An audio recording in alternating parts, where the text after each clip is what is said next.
Hook Zero Coal. There is a ship sitting on the Caribbean seafloor that is worth more than the entire GDP of Iceland. 200 tons of gold, silver, and emeralds, guarded by nothing but darkness and 600 meters of crushing ocean pressure. 5 countries are fighting over it, and in November 2025, the first piece of treasure finally saw sunlight for the first time in 317 years.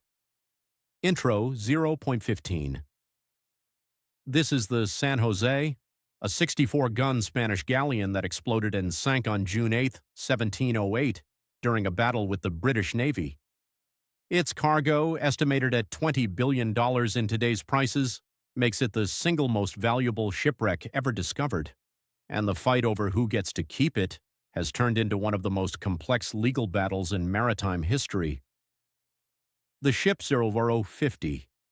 The San José was built in Spain in 1698, specifically to carry treasure from the colonies back to the Spanish crown.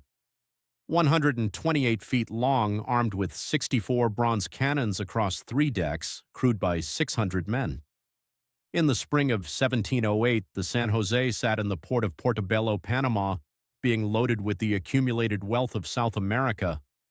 Gold coins minted in Lima, silver bars from the legendary mines of Potosi in Bolivia, uncut Colombian emeralds, Chinese porcelain that had crossed the Pacific on the Manila galleon trade route, 200 tons of treasure, all of it destined for King Philip V, who desperately needed the money to fight the War of the Spanish Succession.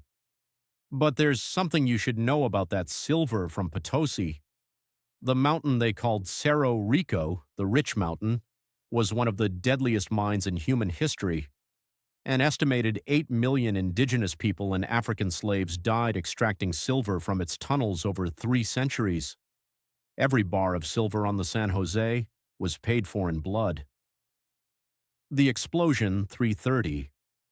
On June 8, 1708, British Commodore Charles Wager spotted the Spanish treasure fleet near Baru Island, just south of Cartagena. Wager wanted one thing: to capture the San José intact with its cargo. His 70-gun flagship HMS Expedition closed in on the galleon.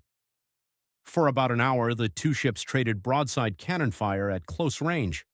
Then something went catastrophically wrong. The San José's powder magazines detonated. Whether it was a British cannonball that found the magazine or structural failure from poor repairs, no one knows for certain. The ship was torn apart in seconds. 600 meters of water below, total darkness, and 200 tons of gold dragging the wreckage down. Out of roughly 600 people aboard, 11 survived. 11. The irony is brutal. Wager had the treasure within his grasp. The explosion was a catastrophic failure for both sides. The British got nothing, the Spanish lost everything, and the treasure began its 300-year wait on the ocean floor. Discovery 5:30. The San José sat undisturbed for over 3 centuries. Then in November 2015, the Colombian Navy, working with Woods Hole Oceanographic Institution, sent an autonomous underwater vehicle called Remus 6000 to scan the seafloor south of Cartagena. At 600 meters depth, the robot's cameras captured something unmistakable: rows of bronze cannons with distinctive dolphin-shaped handles, unique to the San José. The holy grail of shipwrecks had been found, but finding the treasure was the easy part. The hard part was answering one question: who owns $20 billion worth of gold at the bottom of the sea? Colombia says it's in our waters, it's our cultural heritage. Spain says that's our warship and our crown's property under sovereign immunity law. A U.S. salvage company called Sea Search Armada says we actually found it first, back in 1982, and we want $10 billion. And the Qhara Qhara people of Bolivia say our ancestors were enslaved and killed to mine that treasure, and it should be returned to us. 5 claimants, $20 billion, and a legal battle that has now reached the Permanent Court of Arbitration at The Hague. First touch, 7:30.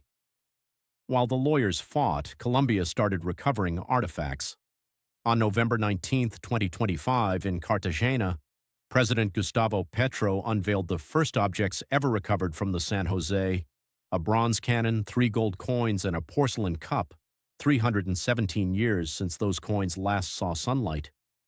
The gold coins were hammered macuquinas, minted in Lima in 1707, each one bearing the Jerusalem cross and the heraldic symbols of Castile and Leon. Confirmation that this was, without any doubt, the treasure fleet of 1708. And here's what makes this story even more extraordinary. When the San José sank in 1708, gold was worth roughly $20 an ounce. Today, gold trades at over $4,600 an ounce.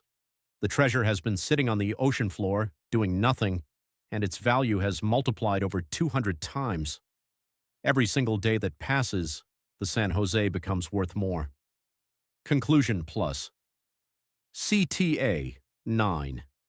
$20 billion in treasure sits 600 meters below the Caribbean. Colombia is pulling it up piece by piece. Spain is demanding it back.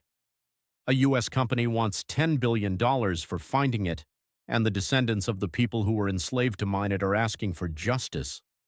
The San José isn't just a shipwreck, it's the collision of colonial history, international law, indigenous rights, and the oldest human obsession of all: gold.